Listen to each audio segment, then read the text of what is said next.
ఆశ్చర్యకరుడును ఆది సంభూతుడునైన యేసుక్రీస్తు శ్రేష్టమైన నామమునకు మహిమ కలుగునుగాక.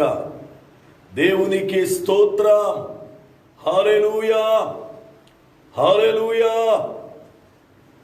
ప్రభువునందు ప్రియులారా, ఈ రాత్రి కాల వేళ లైవ్ ద్వారా దేవుని వాక్యాన్ని వింటున్నటువంటి ప్రతి బిడ్డకు living prayer fellowship ministries Kuwait పక్షముగా దైవజనునిగా యేసుక్రీస్తు ప్రశస్తమైన నామములో నా హృదయపూర్వకమైన వందనాలు. దేవుని మహాకృప చేత ప్రతి రాత్రి ఈ రీతిగా వాక్యము ద్వారా దేవుని సన్నిధిలో ఎక్కడెక్కడో ఉన్న మీరు నేను ఈ రీతిగా కలుసుకోవడానికి ప్రభు ఇచ్చిన భాగ్యాన్ని బట్టి దేవుని స్తుతిస్తూ ఉన్నా. మనం దేవునికి ఎంతో రుణస్థులమై ఉన్నాం. ఎందుకంటే ఈ కడవరి దినములలో దేవుని వాక్యం కరువైపోతుంది అని లేఖనాలు బోధిస్తూ ఉన్నాయి. ఆమోసు ప్రవక్త అంటాడు, దేవుని వాక్యము అందని దినములలో మనుష్యులు తూర్పు నుండి పటమటి వరకు వాక్యము కొరకై వెతుకుతారు అని. అయితే ఈ లాక్డౌన్ కారణముగా సువార్త సభలు ఆగిపోయాయి, ఆరాధనలు ఆగిపోయాయి, ప్రత్యేకమైన కూడికలు ఆగిపోయాయి. కానీ దేవుని మహాకృప దేవుని సేవకులను కొందరిని దేవుడు ప్రేరేపించి సంఘాల క్షేమము కొరకు, దేవుని పిల్లల ఆధ్యాత్మికమైన జీవితము కొరకు ఇలా లైవ్ ద్వారా దేవుని వాక్యాన్ని అందించడానికి సహాయం చేస్తూ ఉన్నాడు. ప్రియులారా, మనము దేవుని వాక్యాన్ని విని వాక్యము ద్వారా బలపరచబడుతూ మనలను మనము సరిచేసుకుంటూ దేవుని రాకడకు సిద్ధపడాలి. ప్రతిరోజు వాక్యాన్ని వింటున్నారు కదూ. అయితే వాక్యాన్ని విన్న మీరు మరి మీలో ఉన్న బలహీనతలు సరి చేసుకుంటున్నారా? లేక వాక్యము విని ఈరోజు బాగా చెప్పాడు, నిన్న బాగా చెప్పలేదు, లేక మొన్న బాగా చెప్పలేదు అని మార్కులేసుకుంటున్నారా? చాలా మంది నేడు వాక్యానికి మార్కులు వేసే మాస్టర్లు బయలుదేరారు. చాలా మంది వాక్యము విని బ్రతుకును మార్చుకోవడం మానివేసి, వాక్యము విని బలపరచబడడం మానివేసి వాక్యానికి మార్కులు వేసుకుంటూ ఈరోజు ఈ ప్రసంగం ఇలా ఉంది, ఆ రోజు ఆ ప్రసంగం అలాగ ఉంది అని చెప్పి బ్రతుకులు మార్చుకోకుండా కాలక్షేపణ చేస్తూ ఉన్నారు. ప్రియులారా, దేవుని వాక్యాన్ని దైవజనుని ద్వారా దేవుడు మనకు అందించేది నువ్వు మార్కులేస్తావని కాదు, నీలో మార్పు రావాలని. నీలో మార్పు రావాలని. చాలా మందిలో మార్పు రాలేదు. ఇంకా వినటం మట్టికి వింటున్నారు, కానీ ఆ వాక్యానుసారమైన నడవడిక మనలో కనబడటలే. అందుకే పదే పదే ప్రభువు మనతో మాట్లాడుతూ ఉన్నాడు. ఈ రాత్రి కాలం వేళ వాక్యాన్ని ధ్యానము చేద్దాం. సిద్ధపడ్డారా? బైబిల్ గ్రంథాన్ని తీసుకొని చక్కగా నోట్స్ తీసుకొని పెన్ను తీసుకొని ఒక స్థలములో కుదురుగా కూర్చోనండి. మీకు ఎక్కడ వెసులుబాటుగా ఉంటే ఆ స్థలములో కూర్చోనండి. ఇక అటు ఇటు తిరగవద్దు. మీ ధ్యాస వేరే దాని మీదకి వెళ్ళనియొద్దు. వాక్యం మీద మీ ధ్యాసను లక్ష్యముంచండి. వాక్యం వినడానికి కొరకై మన హృదయాలను సిద్ధపరుచుకుందాం. దేవుని మహాకృపను బట్టి ప్రభువు యేసు ప్రభువు యొక్క రాకడకు ఎలా సిద్ధపడాలో, మనము ఎలాగ బలపడాలో నేర్పుతూ ఉన్నాడు. అయితే సంసోను జీవితము నుండి కొన్ని పాఠాలను పరిశుద్ధాత్మ దేవుడు మనకు నేర్పుతున్నాడు. సంసోను జీవితములో ఉన్న 4 స్త్రీలను గూర్చి నేర్చుకుంటున్నాం. మొదటి స్త్రీని గూర్చి నేర్చుకున్నాం, రెండవ స్త్రీని గూర్చి నేర్చుకున్నాం. అయితే రెండవ స్త్రీ దగ్గర నుండి మూడవ స్త్రీ దగ్గరకు రావడానికి 4 స్థలాలు ఉన్నాయి. ఆ 4 స్థలాలను మనము నేర్చుకున్నాం.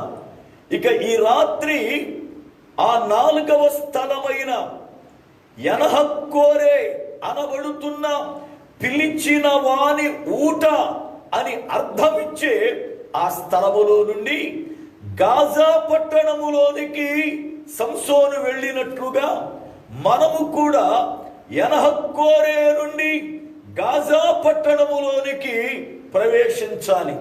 నా మాటని రాత్రి జాగ్రత్తగా మీరు గమనించండి. గాజా పట్టణములోనికి వెళ్ళిన సంసోను అక్కడ ఒక వేశ్యను చూచి ఆమెతో ఉన్నాడు. నా మాటలు బాగా గమనించాలి.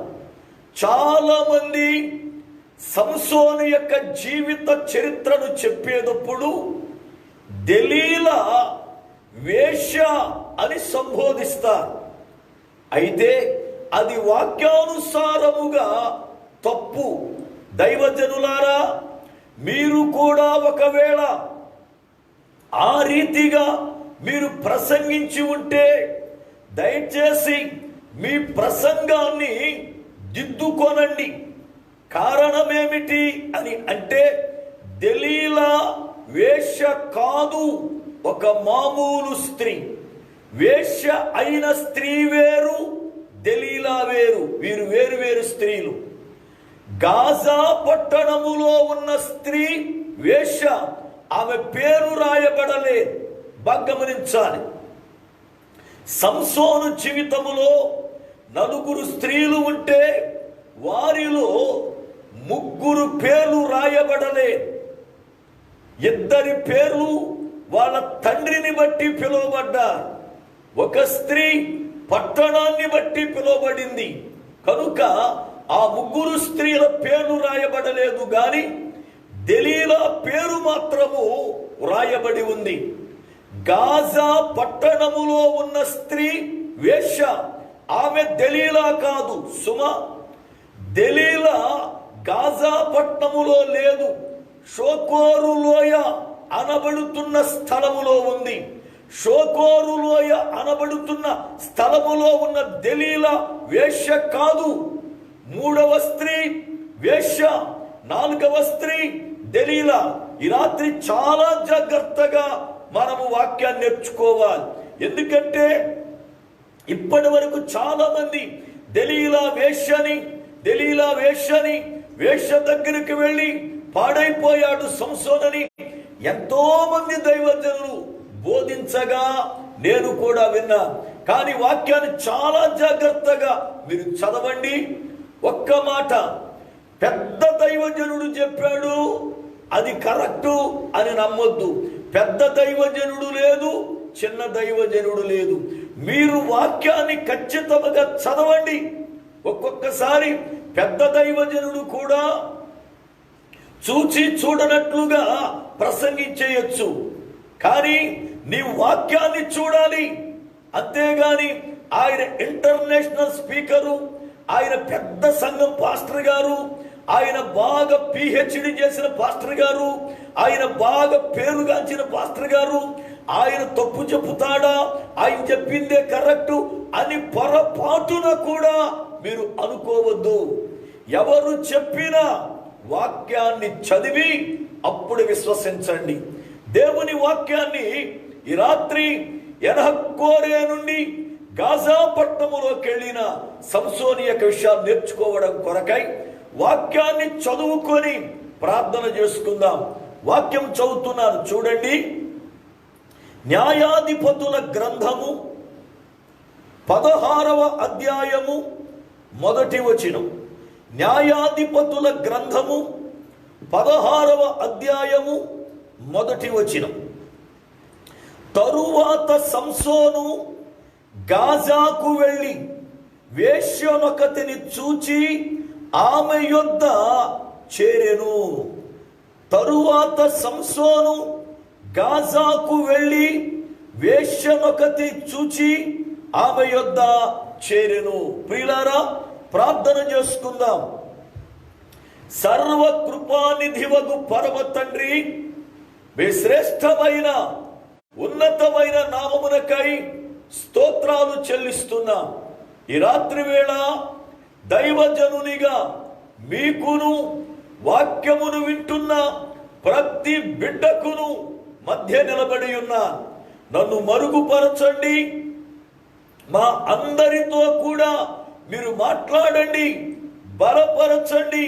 ఈ రాత్రి మీ యొక్క ఉద్దేశాలు మా ఎడల సఫలీకృతము చేయమని వాక్యము వింటూ ఉండగా నీ బలమైనటువంటి ఆత్మ అభిషేకము ప్రతి బిడ్డ పైన కుమ్మరించుమని హృదయపు కవాటములు తెరిచి నీ వాక్యం వారిలో ప్రభువ పని చేయునట్లుగా కృప చూపుమని ఈ యొక్క లైవ్ ద్వారా వాక్యం వింటూ ఉండగా ఏ యొక్కనైనా అపవాది క్రియలు బిడ్డల్ని అభ్యంతరపరచకుండా శ్రేష్టముగా నీ వాక్యము వినే కృప అనుగ్రహించుమని యేసుక్రీస్తు శ్రేష్టమైన నామమున ప్రార్థిస్తున్నాను పరమ తండ్రి. ఆమేన్. దేవునికి స్తోత్రం. హల్లెలూయా, హల్లెలూయా. ప్రభువునందు ప్రియులారా, యేసుక్రీస్తు నామములో మీ అందరికీ నా హృదయపూర్వకమైన వందనాలు తెలియజేస్తున్నాను. దేవుని లేఖనములో సంసోను ఫిలిస్తీయులతో యుద్ధము చేసి వారిని గెలిచిన తరువాత ఆయన సొమ్మసిల్లిపోయి దప్పిక కొన్నప్పుడు దేవునికి మొర్ర పెట్టాడు. దేవుడు ప్రార్థనను ఆలకించి లేహీలో ఒక గోతిని చీల్చగా నీరు ఉబికింది. ఆ నీరు త్రాగి తెప్పరిల్లిన తరువాత ఆ చీల్చబడిన గోతిలో ఉన్న నీటిని బట్టి ఆ స్థలానికి ఎనహక్కోరే అని పేరు పెట్టాడు. ఎనహక్కోరే అనగా అర్థం పిలిచిన వాని ఊట అని మనం నేర్చుకున్నాం. అనగా దేవుని సన్నిధిలో సంసోను ప్రార్థన చేయగా దేవుడు మొర్రను ఆలకించాడు అని, పులారా దేవుడు మన ప్రార్థన కూడా ఆలకిస్తాడు అని వాక్యము ద్వారా గత పాఠాల్లో నేర్చుకున్నాం. ఈ రాత్రి వేళ వాకి నీరు త్రాగి ప్రాణము తెప్పరిల్లిన సంసోను ఏ రీతిగానైతే గాజా పట్టణములోకి వెళ్ళాడో ఈ దినములలో కూడా దేవుని వాక్యం అనే నీరు త్రాగి బ్రతికిన ప్రతి విశ్వాసి, దేవుని వాక్యం అనే నీరు త్రాగి ప్రాణము తెప్పరిల్లిన ప్రతి విశ్వాసి ఎక్కడికెళ్ళాలి? తాను బ్రతికిన తరువాత ఎక్కడికెళ్ళాలి? తాను పులార తెప్పరిల్లిన తరువాత అంటే గాజా పట్టణములోకి వెళ్ళాలి. నేటి దినాల్లో చాలా మంది వాక్యము ద్వారా తెప్పరిల్లుతున్నారు, వాక్యము ద్వారా బ్రతుకుతూ ఉన్నారు, వాక్యము ద్వారా పులార రక్షింపబడుతున్నారు. కానీ వారు గాజా పట్టణములోనికి వెళ్ళటంలే. చాలా మందిని నేను ఎరుగుదును.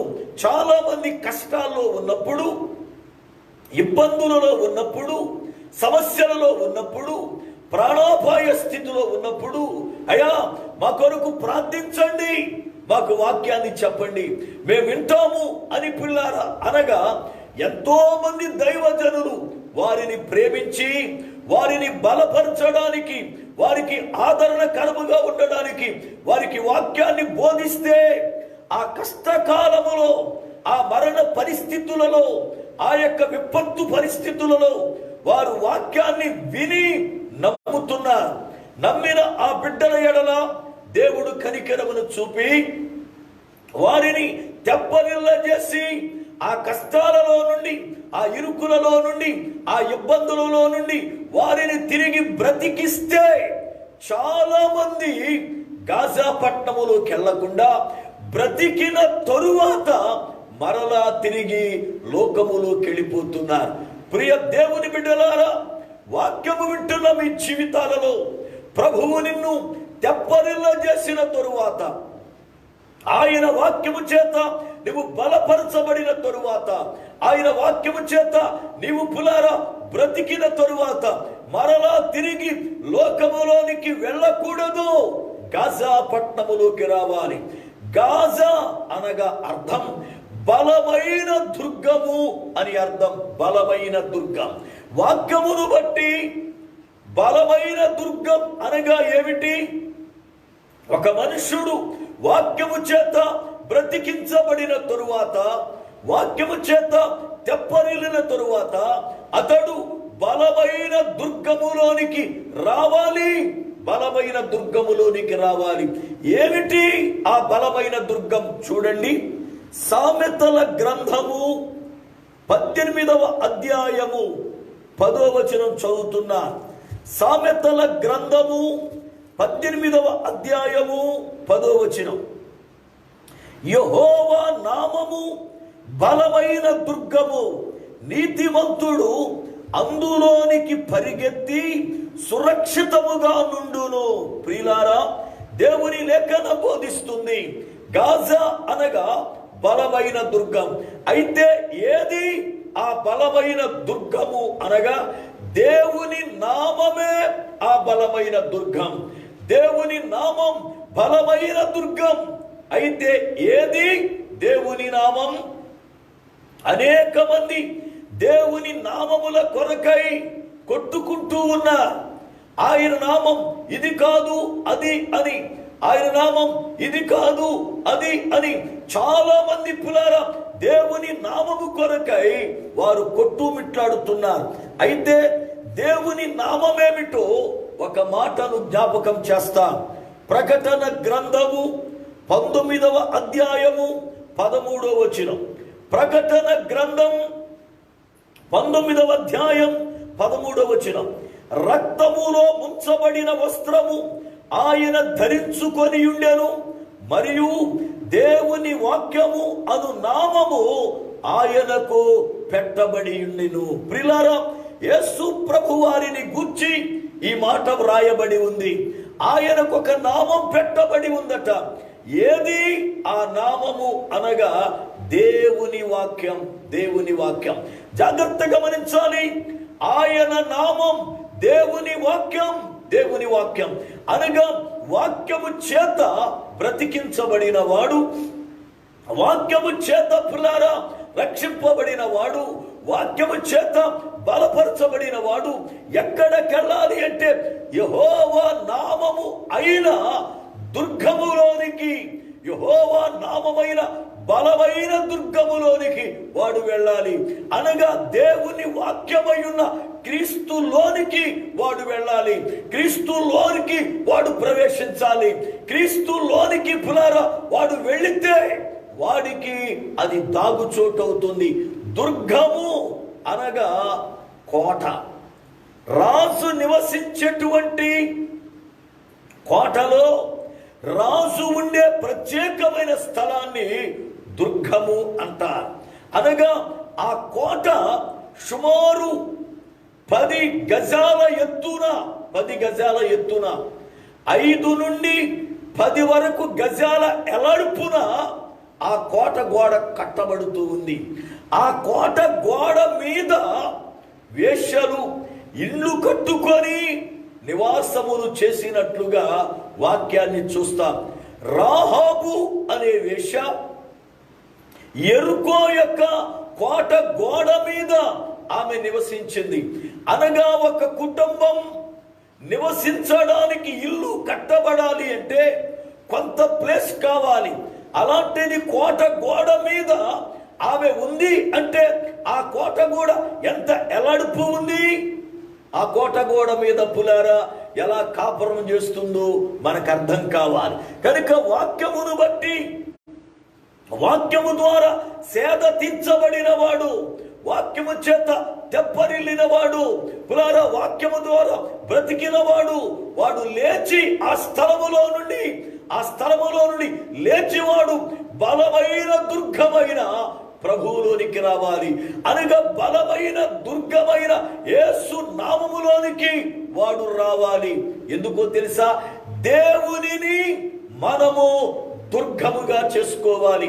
ఒకవేళ దేవునిని దుర్గముగా చేసుకోకుండా నా డబ్బుని నేను దుర్గముగా చేసుకుంటే, నా డబ్బుని నేను కోటగా చేసుకుంటే నవ్వుల పాలవుతామని వాక్యం బోధిస్తుంది. చూడండి, కీర్తనల గ్రంథము 52వ కీర్తన 7వ చరణం. కీర్తనల గ్రంథము 52వ కీర్తన 7వ చరణం. ఇదిగో దేవుని తనకు దుర్గముగా నుంచుకొనక తన ధన సమృద్ధి యందు నమ్మిక ఉంచి తన చేటును బలపరుచుకొనినవాడు వీడే అని చెప్పుకొనుచు వానిని చూచి నవ్వుదురు. జాగ్రత్తగా గమనించాలి. దేవునిని దుర్గముగా చేసుకోకుండా, దేవునిని కోటగా చేసుకోకుండా, దేవునిలోనికి వెళ్ళి వాడు దాగకుండా, వాడు పులార ధన సమృద్ధిని చేసుకొని ధనము మీద మనసు పెట్టుకొని నాకేం పర్వాలే, నా డబ్బే నాకు దేవుడు, నా డబ్బే నన్ను రక్షిస్తుంది, నా ధనమే నన్ను కాపాడుతుంది, ధనము ఉంటే చాలు అని పులారా అనుకున్న వారిని చూచి ఒక రోజున ప్రజలు నవ్వే సమయం రాబోతూ ఉంది. ప్రజలు వాడిని చూసి వాడి కష్టకాలములో, వాడి ఇబ్బందులలో, వాడి సమస్యలలో వాడికి సహాయం చేసేవాడు లేక వాడు నశిస్తూ ఉన్నప్పుడు ప్రజలు వాడిని చూసి వీడే దేవుణ్ణి ఆధారం చేసుకోకుండా ధనమే ముఖ్యమని ధనాన్ని ఆధారము చేసుకున్న వారు అని పులారా నవ్వుతారు. చాలా మంది ధనం మీద మనసును పెట్టి ధనమునే ఆధారము చేసుకొని దేవుణ్ణి విడిచి వెళ్ళిపోయేవారు ఉన్నారు. నా సేవా అనుభవంలో ఒక సంఘటన చెబుతాను. సేవా అనుభవంలో 94-95 మధ్యకాలములో జరిగిన సంఘటన. ఆ సంఘటన ఎందుకంటే రక్షించబడినటువంటి ఆ దినాలలో నేను భీమవరములో ప్రతి గురువారం నేను ఉంటున్నటువంటి ఇంటికి ఎదురుగానే రాత్రి వేళ రోడ్డు మీదే ఆరాధన చేసేవాళ్ళం. ప్రతి గురువారం చుట్టుపక్కల గ్రామాల నుండి సుమారుగా 70 మంది వస్తూ ఉండేవారు. సంతోషపురము నుండి, కొర్రపాడు నుండి, ఇలాగున ప్రక్కన తాడేరు నుండి, లేకపోతే భీమవరం రూరల్ నుండి, ఇలాగా ఇటు బొండాడ నుండి, అటు పులారా అన్నవరం నుండి, ఇలాగున కొమరాడ నుండి, ఇలా సావాసం బిడ్డలందరూ కూడా ఆ స్థలానికి వచ్చేవారు. అయితే బాగా జరుగుతూ ఉన్నప్పుడు ఒకసారి మ్యాగజైన్ ప్రారంభించాలని చెప్పి ఆలోచన చేసి మ్యాగజైన్ నడపడానికి నేను రెడీ అవుతున్నా. ఈ లోపల నాతో ఉన్నటువంటి వారు పెద్దవారు ఉన్నారు కొంతమంది. కోడవల్లి నుండి సంజీవరావు గారు, బొండాడ నుండి సామ్యేలు గారు, కొమరాడ నుండి ఇజ్రాయేలు గారు, ఇలాగున కొంతమంది పెద్దవారు ఉన్నారు.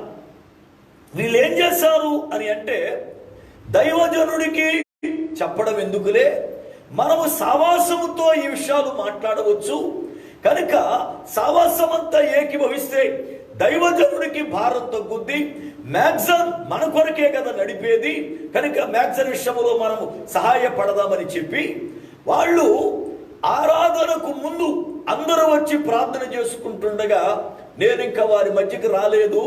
వారు మాట్లాడుతూ సావాసములో చెప్పినట్టు విషయం ఏమిటంటే, మ్యాగజైన్ నడపాలి అంటే కొంత సహాయం, ధనం మనకు కావాలి.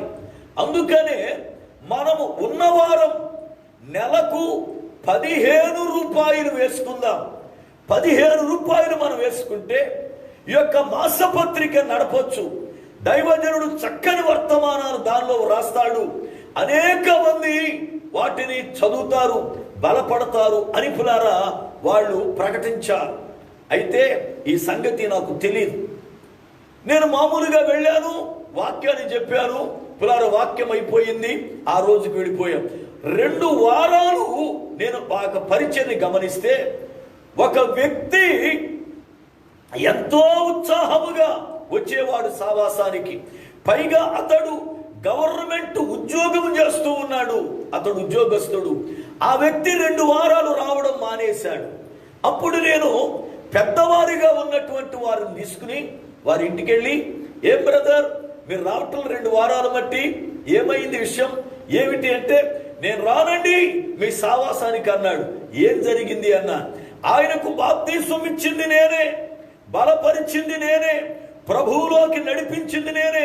ఆయన అంటాడు మీ సావాసానికి రాను అన్నాడు. ఏం జరిగింది బ్రదర్, నా వల్ల ఏమైనా పొరపాటు జరిగిందా, మిమ్మల్ని ఏమైనా ఇబ్బంది పెట్టానంటే ఆయన అన్నాడు, మీరు డబ్బు మనుషులైపోయారు, మీరు డబ్బు అడుగుతున్నారు సేవకు అన్నాడు. నేను ఆశ్చర్యపోయా. నేను ఎప్పుడు అడిగాను నిన్ను, దేనికి కూడా అసలు కానుక అడగను కదా, అలాంటిది ఇలా అన్నావు ఏంటంటే ఆయన చెప్పాడు, మీ పెద్దలు గత 2 వారాల క్రితం నెలకి 15 రూపాయలు ఇమ్మన్నారు, ఇవాళ 15 ఇమ్మన్నారు, రేపు 50 ఇమ్మంటారు, అందుకే నేను రాను అన్నాడు. పులారా నాకు చాలా ఆశ్చర్యం వేసింది.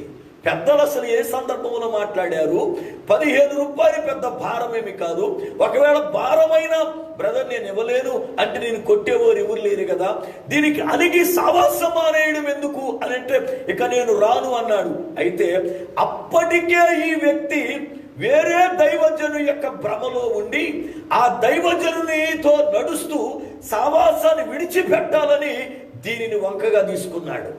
అంటే అతడు పులార దేనిని పులార అతడు ఆశ్రయిస్తున్నాడు అంటే ధనం మీద మనసు పెట్టాడు. దేవుని సేవ కొరకు నేడు చాలా మంది ధనం మీద పులార ధనము ఖర్చు పెట్టాలంటే ఖర్చు పెట్టలేరు. మీరు ఆలోచించండి, నేడు పులార సేవ పరిస్థితులలో ఏదైనా ఒక చిన్న కార్యం చేయాలంటే ధనం అవసరమే కదా. అలాంటప్పుడు అయా సంఘం మనమే ఈ కార్యం చేయాలి, కొంత వేసుకుందాం, ఇదిగో మంచి ఉద్యోగస్తులు కొంచెం ఎక్కువ వేసుకుందాం, ఇదిగో చిన్న ఉద్యోగస్తులు తక్కువ వేసుకుందాం, ఏమీ లేని వారు ఇదిగో ప్రార్థన చేయండి అని మనం ప్రకటించినప్పుడు చాలా మంది మంచి ఉద్యోగం కలిగిన వారు చేతులు చాపరు. చిన్న ఉద్యోగస్తులే ప్రేరేపణ కలిగి వారి నెల జీతాలు ఇచ్చేవారు ఉన్నారు సేవ కొరకై పిల్లారా. కారణం ఇదిగో ఉద్యోగం పెద్దదే, రాబడి పెద్దదే, పేరుకి పిల్లారా గొప్ప ఉద్యోగస్తుడే, జీతం పెద్దదే, కానీ దేవుని పరిచర్యకు ఖర్చు పెట్టలేని గుణం. ప్రియ సోదరుడా, దేవుని సేవకై నీ దైవజనుడు ఒక కార్యం చేద్దాము అంటే దానితో ఏకీభవిస్తున్నావా? అది దేవుని పరిచర్య కొరకు. సేవకుడు స్వార్థం కొరకైతే మీరు ఏకీభవించక్కర్లే. సేవకుడు ఒకవేళ అబ్బాయి ఇదిగో నాకు కారు లేదు, సేవ కారు కావాలి కనుక మీరందరూ కానుక ఇవ్వాలి అంటే మీరు ఇవ్వద్దు. ఎందుకంటే నువ్వు కారు కొంటే మాకెందుకయ్యా, ఏదో సేవకుడు గనక మాకు కలిగింది ఇమ్మంటే ఇస్తాము, కానీ నువ్వు కారు కొంటాను లేకపోతే ఇంకోటి చేసుకుంటాను అంటే ఇవ్వద్దు. దేవుని సేవకుడిగా ఇదిగో నీ అవసరాలు మీకు తెలుసు అని వాళ్ళు ఇస్తే పులారా తీసుకోవాలి తప్ప సేవకుడిగా తన సొంత అక్కర్ల కొరకై అడగడానికి అవకాశం లేదు. దేవుని పిల్లలే దైవజనుడికి ఏది అవసరమో, దైవజనుడికి ఏది మనం ఇస్తే ఆ దైవజనుడు శ్రేష్టముగా పరిచర్య చేస్తాడో అని వారే ప్రేరేపించబడి ఇవ్వాలి. అపోస్తులుడైన పౌలు చెరసాలలో ఉన్నప్పుడు ఫిలిప్పీ సంఘం దైవజనుని అక్కరను ఎరిగి ఆయనకి ఏ వస్తువులు ఇస్తే ఉపయోగపడతాయి, ఆయనకు మనం ఏం పంపిస్తే ఉపయోగపడతాయి అని చెప్పి ఎపఫ్రోదితు అనబడుతున్న యవన బిడ్డ చేత కొన్ని 100 మైళ్ళ దూరములో చెరసాలలో ఉన్న పౌలు గారి దగ్గరికి కొంత సామాగ్రిని పంపించారు. పౌలు గారు అంటాడు, ఇదిగో నాకేమీ తక్కువ లేదు, కానీ మీరు పంపించిన వస్తువులు ఎపఫ్రోదితు వలన పుచ్చుకొంటిని, అవి దేవునికి మహిమకరమైనవి, అవి ఇష్టమైన సువాసన కలిగిన యాగమునయున్నవి అని ఫిలిప్పీ పత్రిక 4వ అధ్యాయం 18వ వచనంలో మాట్లాడాడు. ప్రియులారా, ఫిలిప్పీ 4:18లో పౌలు గారు మాట్లాడిన మాట, నాకేమీ కొదువలేదు, అయినను మీరిచ్చినవి దేవునికి మహిమ కలుగుతున్నాయి అన్నాడు. కనుక దేవుని పరిచర్యలో మన వంతు మనం సహాయపడేవారమై ఉండాలి.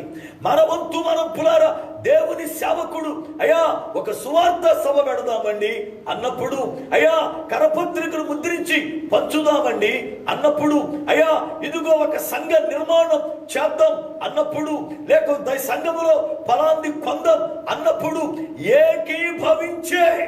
ఏకీభవించే గుణం ఉండాలి. కానీ చాలా మంది ఆ యొక్క ఏకీభవం లేదు. కారణం వాళ్ళ మనసు ధనం మీద ఉంది. నేను ఒక మాట చెబుతా, దేవునికి ఇచ్చి చెడిపోయిన వాడెవ్వడూ లేడు. దేవునికి ఇవ్వకుండా దాచి బాగుపడినోడెవ్వడూ లేడు. చాలాసార్లు మనం దేవునికి ఇవ్వాల్సిన విషయంలో ఇవ్వకుండా వాటిని లోభీగా సగం కత్తిరించిస్తా ఉంటాం. ఆ మిగతా సకాలన్నీ దేవుడు లెక్క రాసి ఒక్క రోజున మొత్తం ఓడగొడతాడు. ఇది చాలా మందికి తెలియదు. నీకెందుకు నష్టం వస్తుంది, ఎందుకు అప్పులు పాలవుతున్నావు, నువ్వెంత కష్టపడినా ఎందుకు నీ యొక్క అప్పులు తీరటం లేదు, నువ్వెంత కష్టపడినా నీకెందుకు నీకు ఇబ్బందులు ఉన్నాయి. కారణం ఏంటంటే దేవునికి ఇవ్వలసిన విషయంలో నువ్వు మోసకారివయ్యావు. కనుక జాగ్రత్తగా గమనించాలి. కీర్తనకారుడు అంటాడు, దేవునిని దుర్గముగా చేసుకొనకుండా తన ధనము మీద మనసుంచేవాడు, ధనమునే దుర్గముగా చేసుకునేవాడు ఒక రోజున నవ్వుల పాలవుతాడు. అందుకనే వాక్యము చేత రక్షింపబడిన మనము, వాక్యము చేత తెప్పరిల్లిన మనము, వాక్యము చేత పాప భూయిష్ఠితమైన జీవితము నుండి బ్రతికించబడిన మనము ఎక్కడికెళ్ళాలి అంటే బలమైన దుర్గమైన దేవుని లోనికి వెళ్ళాలి. దేవునికి స్తోత్రం. ఈ రాత్రి 5 దుర్గాలను గురించి నేను మీకు జ్ఞాపకం చేస్తాను. మొదటిది బలమైన దుర్గం, అనగా ఆయనలోనికి మనము వెళ్ళితే, ఆయనలోనికి మనము ప్రవేశిస్తే ఆయన మనలను బలమైన వాడిగా సంరక్షిస్తాడు, బలమైన వాడిగా కాపాడుతాడు. అయితే ఏది ఆ బలమైన దుర్గము అనగా దేవుని నామమే బలమైన దుర్గం. దేవుని నామం బలమైన దుర్గం. అయితే ఇంతకు దేవుని నామం ఎంత బలమైనది, దేవుని నామం ఎంత శక్తివంతమైనది, దేవుని నామం ఎలాంటి ప్రభావము కలిగిందో ఒక అద్భుతమైన వాక్యాన్ని నేను మీకు చూపిస్తాను. చూడండి, ఎందుకంటే దేవుని నామం ఎలాంటిది, దేవుని నామం ఎంత శక్తివంతమైనది, దేవుని నామం ఏ రీతిగా ఉంటుందో చూడండి. యెషయా గ్రంథము 30వ అధ్యాయము 27వ వచనం. యెషయా గ్రంథం 30వ అధ్యాయం 27వ వచనం. ఇదిగో కోపముతో మండుచు దట్టముగా లేచు పొగతో కూడినదై యెహోవా నామము దూరము నుండి వచ్చుచున్నది. హల్లెలూయా, హల్లెలూయా. ప్రియులారా, దేవుని నామం ఎలా వస్తుందో తెలుసా? దేవుని నామం ఎంత శక్తివంతమైనది తెలుసా? ఇదిగో కోపముతో మండుచు దట్టముగా లేచు పొగతో కూడినదై, కోపముతో మండుచు దట్టముగా లేచే పొగతో కూడినదై యెహోవా నామం వస్తుందట. అది ఎందుకు వస్తుంది తెలుసా? పగ తీర్చుకోవడానికి. చూడండి వాక్యాన్ని. యెషయా గ్రంథము 13వ అధ్యాయం 5వ వచనం చదువుతున్నాను. యెషయా గ్రంథము 13వ అధ్యాయము 5వ వచనం. సర్వలోకమును పాడు చేయుటకై ఆయన దూరదేశము నుండి ఆకాశ దిగంతముల నుండి యెహోవాయును ఆయన క్రోధము తీర్చు ఆయుధములను వచ్చుచున్నారు. బాగా గమనించాలి. యెహోవాయు ఆయన క్రోధమును తీర్చు ఆయుధములు వస్తున్నారట. అనగా ఆయుధములు వస్తున్నాయి కాదు, ఆయుధములు వస్తున్నారు. ఆయుధములు వస్తున్నారు అనగా ఎవరు? ఆ ఆయుధములు తండ్రి అయిన దేవునికి పునారా సహకారిగా ఉన్న ఆ ఆయుధములు ఎవరు? కుమారుడైన దేవుడు, పరిశుద్ధాత్ముడైన దేవుడు. వారు క్రోధాన్ని తెచ్చుకోవడానికి ఆయుధముల వలె యెహోవాతో కూడి వాళ్ళు వస్తూ ఉన్నారు. బైబిల్ అంటుంది దేవుని నామం ఎలాంటిది అంటే అది కోపముతో ఉన్న నామం, అది మండుచు దట్టమైన పొగతో వస్తున్న నామం. ఆ నామం చాలా మందికి దేవుని నామము యొక్క శక్తి తెలియదు. చాలా మందికి దేవుని నామము యొక్క ప్రభావం తెలియదు. చాలా మందికి దేవుని నామములో ఉన్నటువంటి ఆ యొక్క బలము తెలియదు. ఎంత బలం ఉందో ఒక సంఘటన చెబుతా. ఇశ్రాయేలీలు రాజ్య పరిపాలన కావాలని మొట్టమొదటిగా సమూయేలు యొక్క కాలములో వారు సమూయేలు ప్రవక్తను అడిగారు. సమూయేలు దేవుని దగ్గర విజ్ఞాపన చేయగా దేవుడు వారికి మొట్టమొదటిగా బెన్యామీను గోత్రీకుడైన కీషు అనబడుతున్న భాగ్యవంతుని కుమారుని సౌలు అనబడుతున్న వ్యక్తిని ఇశ్రాయేలీల 12 గోత్రాలకు రాజుగా ఏర్పాటు చేశాడు. అయితే ఈ సౌలు రాజైన తరువాత అమ్మోనీయులతోనూ అమాలేకీయులతోనూ ఫిలిస్తీన్లతోనూ ఇలా కూడా అనేక మందితో యుద్ధాలు జరిగాయి.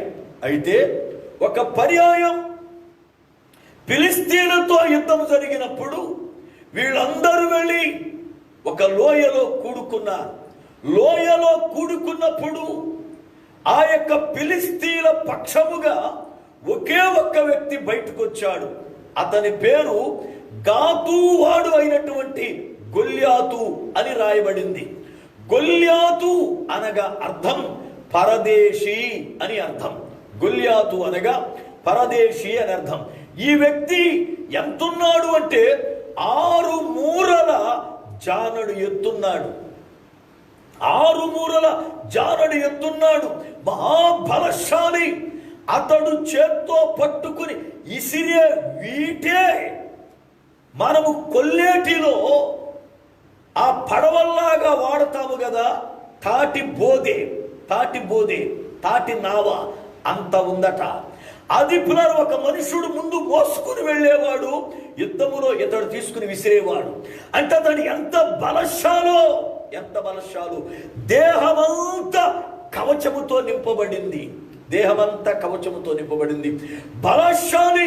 బాల్య దినముల నుండి యుద్ధ నేర్పరి అతడు. అయితే ఇశ్రాయేలీలలో అంత బలవంతుడు, అంత యుద్ధవీరుడు ఎవడూ లేడు. అయితే పులారా, వారు ఆ గొల్యాతును చూడగానే భయక్రాంతులై పారిపోవడం మొదలు పెట్టారు. ప్రతిరోజు ఉదయం ఒకసారి, సాయంత్రం ఒకసారి అతడు ముందుకు వచ్చి, మీలో ఎవడైనా నన్ను గెలిస్తే చాలు, మా ఫిలిస్తీన్లందరూ మీకు దాసులవుతారు, లేదా మీ వాడిని నేను గెలిస్తే మీరందరూ మాకు దాసులవ్వండి, ఇక యుద్ధమేమి వద్దన్నారు. పులారా, అతని సవాలు వింటూ ఉండగానే ఇశ్రాయేలీయులు భీతిల్లి పారిపోతూ 40 రోజులు ఒక్కడు యుద్ధం చేయలే. 80 సార్లు అతడు సవాలు ఇచ్చినాడు, అనగా రోజుకు 2 పర్యాయాలు. అయితే ఇశ్రాయేలీయులు ఉదయం యుద్ధము చేద్దామని రెడీ అవ్వడం, నిలబడ్డం లైన్లో. వాడు వచ్చి సవాలు విసిరగానే వాడు చూసి పారిపోవడం. ఇలా కూడా 40 రోజులు వాళ్ళు వండుకోవడం, తినటం, యుద్ధమునికి వెళ్ళడం, పారిపోయి రావడం ఇలాగే జరుగుతుంది. 40 రోజులైనా సమాచారం లేదు ఇంటికాడ వాళ్ళకి. వీళ్ళు బ్రతుకున్నారో తెలియదు, చచ్చారో తెలియదు, యుద్ధం జరుగుతుందో లేదో తెలియదు, గెలుస్తామో లేదో తెలియదు. పట్టణస్థునికి వర్తమానం ఏమీ లేదు. ఆ పరిస్థితులలో దావీదు తండ్రి అయినటువంటి యెష్షయికి కొడుకులలో 3 కొడుకులు యుద్ధభూమిలో ఉన్నారు. యుద్ధభూమిలో ఉన్న వారి సమాచారం కొరకు బాలుడుగా ఉన్న కనిష్ఠుడైన గొర్రెలు మేపుతున్న దావీదుని పిలిచి, నాయనా, మీ అన్నయ్యల సమాచారం ఇప్పటి వరకు దొరకలేదు మనకి. అయితే నీవు వెళ్ళి ఇదిగో యుద్ధములో ఉన్న వారి దగ్గర సమాచారం తీసుకునిరా. వెళుతూ వెళుతూ వాళ్ళకి తినడానికి కాస్త ఆహారం పట్టుకెళ్ళమని జున్నుగడ్డలు, పేలాలు అవి ఇవి ఇచ్చి పంపించాడు. దావీదుకి బాలుడు గనక యుద్ధము అంటే మహాసరదా. యుద్ధం చూడాలా, వీళ్ళు ఎలా పొడుచుకుంటారో, ఎలా కత్తి తిప్పుతారో, ఎలా యుద్ధం చేస్తారో అని చాలా ఉత్సాహంగా ఉన్నాడు. అయితే దావీదు వెళ్ళి ఆ యొక్క భోజనాలను కాపలాగాసి ఆయన దగ్గర భోజనాలు అప్పగించి ముందుకెళితే ఎవరూ యుద్ధము చేయట్లా, గ్రూపులుగా నిలబడి ఊసులాడుకుంటా ఉన్నారు.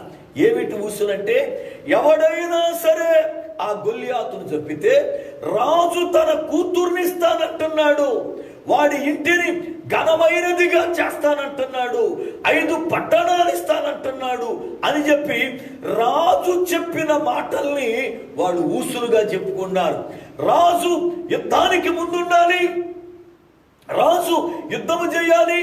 యుద్ధము చేయవలసిన సౌలు యుద్ధము చేయకోకుండా ఒక ప్రకటన చేశాడు, మీలో ఎవడైనా వాడిని గెలిస్తే వాడికి నా కూతుర్నిస్తా, ఇదిగో వాడికి పట్టణాలు ఇస్తా, వాడి గృహం ఘనంగా చేస్తా అన్నాడు. అంటే ఎవడైనా యుద్ధానికి వెళ్ళి గెలిస్తే వాడు ఈయన పేరెట్టుకుంటాడు, నా రాజ్యములో గొప్పోడున్నాడని, ఇదిగో నా ఓడి గెలిచాడని. కానీ ఈయన మాత్రం యుద్ధం చేయడు, ఈయన మాత్రం గిఫ్ట్లు ఇస్తా కూర్చుంటాడు గెలిచినోడికి. పులారా, అయితే విచిత్రం ఏమిటంటే ఎవడు ఆ యుద్ధం చేయడానికి ముందుకు రాలా.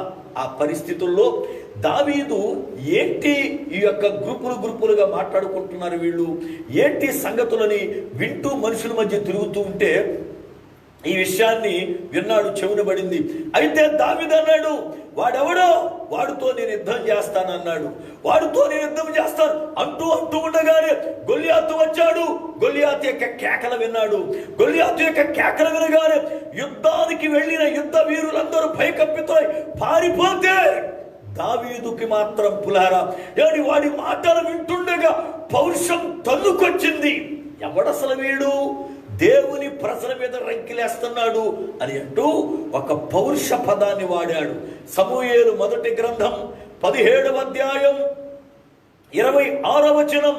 సమూయేలు మొదటి గ్రంథం 17వ అధ్యాయం 26వ వచనం చూస్తున్నప్పుడు ఆయన అంటాడు, సున్నతి లేని ఈ ఫిలిష్తీయుడు ఎవడో జీవము గల దేవుని సైన్యములను తిరస్కరించడానికి అన్నట్టు నేను యుద్ధము చేస్తా అని దావీదంటే వాళ్ళ పెద్దన్నయ్య కసిరాడు. నువ్వు ఇలాంటి పనులు చేస్తావు, ఇదిగో అది అదుగంటే లేదు నేనేమనలేదు అనుకుంటూ ముందుకెళ్ళాడు. అయితే దావీదు యుద్ధము చేస్తాడని దావీదును గూర్చిన వార్త సౌలు గారి దగ్గరికి వెళ్ళింది. సౌలు తీసుకుని రమ్మన్నాడు. ఆ వ్యక్తిని తీసుకెళ్లి సౌలు ముందు నిలబెట్టారు. బాలుడు. సౌలు అన్నాడు, నాయనా నువ్వు బాలుడివి, వాడితో యుద్ధం చేయలేవు, వాడు బాల్య దినముల నుండి యుద్ధం నేర్పరి, ఇదిగో నువ్వు చూస్తే బాలుడివి, నీకేమి రాదు నాయనంటే దావీదు అన్నాడు, రాజా నన్ను చూసి నేను గెలవదనుకున్నావు, కానీ నా వెనుక ఉన్న వ్యక్తి ఎలాంటి వాడో తెలుసా, నన్ను ఎంత బలపరిచాడో తెలుసా అంటూ నా తండ్రి మంద నేను మేపుతూ ఉన్నప్పుడు ఒక రోజున సింహం వచ్చింది, ఒక రోజున ఎలుగుబంటి వచ్చింది, ఆ రెండింటిని పట్టుకొని చంపి నా యొక్క గొర్రె పిల్లలు నేను కాపాడుకున్నాను. అలా కాపాడుతున్నప్పుడు నాకు దేవుడైన యెహోవా తోడై ఉన్నాడు. ఇప్పుడు కూడా వీడితో యుద్ధము చేస్తే ఆయన తోడుంటాడు అని చెప్పాడు. అనగా దేవుడు నాకు తోడు గనుక నేను గెలుస్తాను అన్న విశ్వాసం దావీదులో ఉంది. అయితే సౌలు ఇష్టపడ్డాడు. సౌలు యొక్క యుద్ధోపకరణాలన్నీ దావీదులకు తొడిగారు. దావీదుకి ధూపకరణాలు అలవాటు లేదు. ఎప్పుడు ఏనాడు యుద్ధానికి వెళ్ళిన వాడు కాదు. అందుకనే ఏసే వరకు ఊరుకుని వేసిన తర్వాత కదలలేక అవన్నీ తీసి పక్కన పెట్టి, రాజా ఇవి నాకేమి వాడుక లేదు గాని నా వాడుక పద్ధతిలో పోతాను అని పులారా అవన్నీ తీసి ప్రక్కన పెట్టి తన యొక్క చేతి కర్రను పట్టుకుని ఒడిశాలను పట్టుకుని ఆయన యానాలోయలో నుండి ఏటిలోయలోనికి వచ్చి 5 నీళ్ల చేత అరగ తీయబడిన రాళ్లను ఏరుకుని తన దగ్గర ఉన్న చిక్కములో దాచుకుని ఇక యుద్ధ భూమిలోకి వెళ్ళాడు. నేను చాలా క్లుప్తంగా చెబుతున్న ఈ సంగతులు పులారా జాగ్రత్తగా గమనించాలి. దావీదు భక్తుడు పులారా బయలుదేరి ఏటిలోయలోనికి వెళ్ళి నున్నని 5 రాళ్లు ఏరుకొని తన యుద్ధ ఉన్న చిక్కములో దాచుకొని ఇక యుద్ధ భూమిలోకి వెళ్ళాడు. గొల్యాతు వచ్చి ఎదురుగా నిలబడ్డాడు. నిలబడితే దావీదు కనబట్టల్లా. ఏడయా నా మీద యుద్ధము చేసేవాడు ఏడి అంటూ ఉంటే దావీదు బాలుడుగా ఉంటే దావీదును చూసి నవ్వుకుంటూ, ఇతడుతో యుద్ధం చేసేది ఇతడేంటి, నేనేదో కుక్కనైనట్టుగా కర్రించుకుని వస్తాడు కొట్టడానికి ఇతడా అని అల్పుడుగా మాట్లాడి ఇతడిని ఆకాశ పక్షులకేస్తానని నైవేద్యముగా పెడతానని ఫిలిష్తీయుడైన గొల్యాతు విర్రవీగి మాట్లాడాడు. అప్పుడు దావీదు ఒక పదవాడాడు. ఏమని తెలుసా? నేను యెహోవా నామమున ఈ యుద్ధము చేస్తున్నా. దేవునికి స్తోత్రం, హల్లెలూయా. దావీదు వాడినటువంటి ఒక బలమైన ఆయుధం, దావీదు వాడిన బలమైన ఆయుధం ఏంటో తెలుసా? యెహోవా నామం. యెహోవా నామం బలమైన దుర్గం. దానిని పడగొట్టడం ఎవడి వల్ల కాదు. ఆ నామమైన, ఆ బలమైన దుర్గమైన ఆ ఆయుధాన్ని గొల్యాతు మీద వాడాడు. ఒక అద్భుతమైన సంగతి ఏంటో తెలుసా? గొల్యాతుకి దేహమంతా కవచం ఉంది, నొసటన మాత్రం కొంచెం ఖాళీ ఉంది. ఇక్కడ పులారా ఖాళీ వదిలారు. ఎందుకంటే ఇక్కడి నుంచి కిందకుంది, ఈ పై భాగం ఉంది, కన్రెప్పల దగ్గర ఖాళీ గనక ఇక్కడ పిల్లల ఖాళీగా ఉంది. ఈ యొక్క గొల్యాతు దేహమంతా కవచాన్ని దాల్చుకుని చేపలు నొసటి మీద మాత్రమే చిన్న ఖాళీ ఉంటే దావీదు భక్తుడు తన దగ్గర ఉన్న ఒడిశాలను ఇసిరి పిల్లల తిప్పి ఇసిరితే ఒడిశాలలో ఉన్న రాయి వెళ్ళి కరెక్టుగా తన దేహం మీద ఎక్కడ కవచము లేదో ఆ కవచము లేని నుదుటి భాగమును కొట్టింది. ఒక అద్భుతమైన సంగతి. ఎప్పుడైతే రాయి ఎదురు కొట్టిందో వెనక్కబడాలి, కానీ గొల్యాతు వెనక్కబడలేదు, ముందుకు పడ్డాడు. ఏం కారణం? గొల్యాతు పులార వెనక్కి పడాలి, ఎదరి నుంచి కొడితే వెనక్కి పడాలి, వెనక్కి పడవలసిన వాడు ఎదరికి పడ్డాడు. ఎందుకో తెలుసా? రాయి విసిరిన వాడు దావీదే, కానీ వెనక ఉండి మెడ మీద కొట్టిన వాడు దేవుడు. దేవునికి స్తోత్రం. వెనక ఉండి మెడ మీద సరిచిన వాడు దేవుడు. అందుకే బోర్లబడ్డాడు పులారా. ఎప్పుడైతే బోర్లబడ్డాడు దావీదు పరిగెత్తుకుంటూ వెళ్ళి వాడి కత్తే తీసి వాడి మెడను నరికి ఆ తలను పట్టుకుని విజయోత్సాహముతో పులార దేశములోనికి వచ్చాడు. అనగా దావీదు భక్తుడు వాడిన బలమైన ఆయుధం యెహోవా నామం.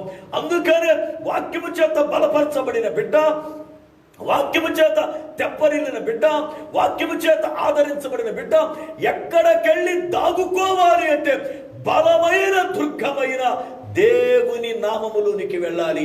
అనగా దేవునిలోనికి వెళ్ళాలి, దేవునిలోనికి వెళ్ళాలి. దేవునిలో సహవాసం ఉంది, దేవునిలో సంఘం ఉంది. క్రీస్తులో ఏముంది అంటే క్రీస్తులో సంఘం ఉంది. ఆయన శరీరం సంఘం అని పౌలు భక్తుడు చెప్పాడు పులారా. కనుక క్రీస్తులో సంఘం ఉంది కనుక సంఘములోనికి మనం ప్రవేశించాలి. ఆయన నామం బలమైన దుర్గం, ఆయన నామం బలమైన దుర్గం. రెండవ దుర్గం గురించి చెబుతున్నాను. మొదటిది బలమైన దుర్గం, రెండవది మహాదుర్గం. ఎవరికి దేవుడు మహాదుర్గము, ఎవరిని ఆయన మహాదుర్గముగా కాపాడుతాడు. చూడండి, కీర్తనల గ్రంథము 9వ కీర్తన 9వ చరణం. కీర్తనల గ్రంథము 9వ కీర్తన 9వ చరణం.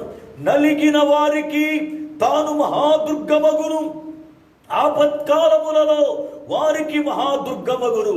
ప్రియులారా, నలిగిన వారికి దేవుడు ఎలాంటి వాడు అంటే మహాదుర్గం. మహా అనగా అనగా పెద్ద, ఇక దానికన్నా గొప్పది ఏదీ లేదు అని. మహా అనగా గొప్ప, మహా అనగా గొప్ప. యేసు ప్రభువాన్ని గూర్చి అపోస్తులుడైన పౌలు మాట్లాడుతూ ఒక చక్కని పదాన్ని వాడాడు. చూడండి వాక్య గ్రంథాన్ని. తీతుకి వ్రాసిన పత్రిక 2వ అధ్యాయము 13వ వచనం. తీతుకు వ్రాసిన పత్రిక 2వ అధ్యాయము 13వ వచనం. అనగా మహాదేవుడును మన రక్షకుడునైన యేసుక్రీస్తు. ఎవరయ్యా యేసుక్రీస్తు అంటే? మహాదేవుడు అనగా దేవుళ్ళు అనబడుతున్న వారికన్నా గొప్ప దేవుడు, దేవుళ్ళు అనబడుతున్న వారికైనా పైనున్నవాడు. ఆయన తప్ప ఇంకా మహాదేవుడు ఎవరూ లేరు. యేసుక్రీస్తు ఎలాంటి దేవుడు అంటే మహాదేవుడు. అయితే ఆ మహాదేవుడు నలిగిన వారికి, ఆపత్కాలములో నివసించు వారికి, ఆపత్కాలములలో ఉన్నవారికి ఆయన ఎవరు అంటే మహాదుర్గం. దుర్గము అనగా కోట అని నేర్చుకున్నాం. మహాదుర్గం అనగా గొప్ప కోట.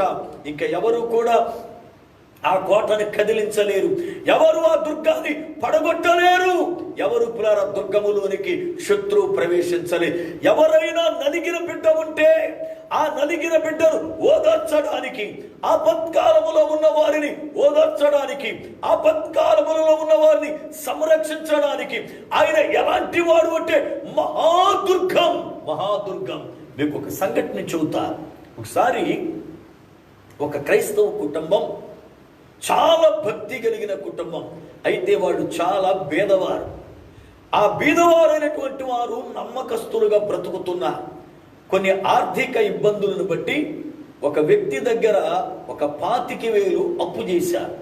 అయితే వడ్డీ కడుతూ ఉన్నారు.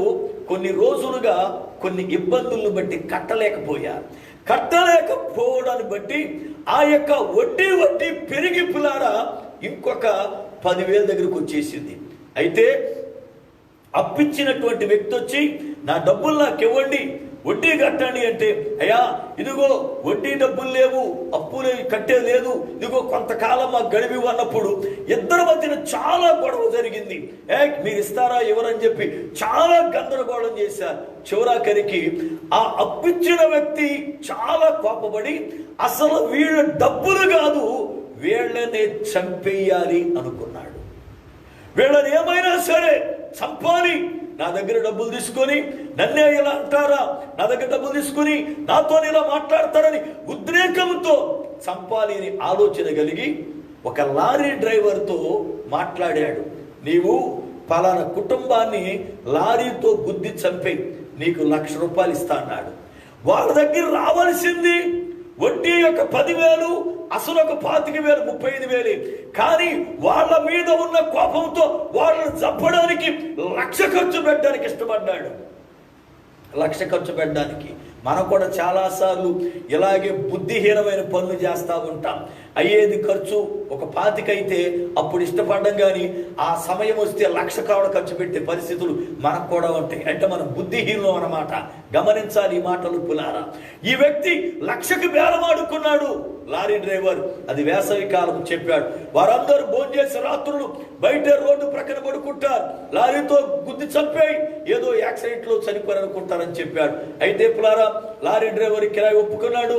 ఆ రాత్రి బాగా త్రాగాడు. ఇక రాత్రి 11 దాటిన తర్వాత వెళ్ళి లారీ ఎక్కిచ్చేద్దాం లేదని అతడు సిద్ధపడ్డాడు. అయితే ఆ సమయంలో వారి ఇంటి ప్రక్కనే ఒక విశ్వాసుల కుటుంబం ఉంటుండగా ఆ విశ్వాసుల కుటుంబములోని ఒక బంధువు దైవజనుడు. ఆయన అనుకోకుండా ఆ రోజు వారి ఇంటికి వస్తే వాళ్ళ ఇంట్లో ఆ రాత్రి వేళ చిన్న స్తుతికూడికి పెట్టుకున్నారు. అయితే వాళ్ళు వచ్చి వీళ్ళని పిలిచారు. అమ్మా, మా బంధుడు ఒక ఆయన దైవజనుడు కనుక మీరు ఇదిగో ఈ రాత్రి మా ఇంటికి స్తుతికూడికి రండి, ఇదిగో స్తుతికూడికి పెందలకాడ అయిపోద్ది అని చెప్తే, సర్లే మనం ఈరోజు 1 గంట లేటుగా పడుకున్న తప్పేమి లేదు, ప్రార్థన అంటున్నారు కనుక మనం వెళదామని పులారా వారు చక్కగా పెందలకాడ భోంచేసి వారు సిద్ధపడి వాళ్ళ ఇంటికి మీటింగ్కి వెళ్ళారు. మీటింగ్ అయ్యింది, 10-10:30 అయ్యింది. వాళ్ళు వచ్చి పులారా రోడ్డు ప్రక్కన చక్కగా చాపలేసుకుని వాళ్ళు నిద్రపోతూ ఉన్నారు. ఈ లారీ డ్రైవరు బయలుదేరాడు. పులారా బయలుదేరి బాగా త్రాగున్నాడు. కొంత దూరం వచ్చిన తరువాత లారీ ఆగిపోయింది. ఎందుకు ఆగిపోయిందో చాలా గందరగోళం అయ్యాడు. బాగు చేసుకున్నాడు. మళ్ళీ బయలుదేరి వస్తూ ఉన్నాడు. 11:30 12 గంటలు అవుతూ ఉంది. వారు రోడ్డు మీద పడుకున్నారు. చూశాడు, ఇదిగో ఇంకా 2 నిమిషాల్లో వాళ్ళ మీద ఎక్కిచ్చేస్తా, 2 నిమిషాల్లో వాళ్ళు చంపేస్తా, వాళ్ళు చనిపోతారు అనుకుని లారీని స్పీడ్గా మూవ్ చేస్తూ తోలుతూ ఉండగా వారికి ఇంకా 2 గజాలు 3 గజాలు దూరములో ఉండగా లారీ అడ్డం తిరిగి ప్రక్కన ఉన్న చెట్టు కొట్టేశాడు. ఈ వ్యక్తి కూడా ముఖమంతా పగిలిపోయింది, రక్తం అడిగైపోయాడు. ఆ వ్యక్తిని హాస్పిటల్లో చేర్చారు. అయితే కిరాయిచ్చినటువంటి ఆ వ్యక్తి ఈ లారీ డ్రైవర్ దగ్గరికి వచ్చి, చంపేశావా, వాడు చనిపోయారా, ఏం జరిగింది అంటే ఆయన అన్నాడు, అయ్యా వాళ్ళ జోలికి నువ్వు పోవద్దు, నేనే కాదు ఎవడిల్లా బ్రతకడు అంటే అసలు ఏం జరిగింది చెప్పు అంటే అప్పుడు చెప్పిన మాట ఏంటి తెలుసా, నేను ఇంకా 2 నిమిషాల్లో వాళ్ళ మీద లారీ ఎక్కించేయబోతున్నా, అయితే ఇక వాళ్ళకి నాకు మధ్య కేవలం 5-6 గజాలే ఉంది.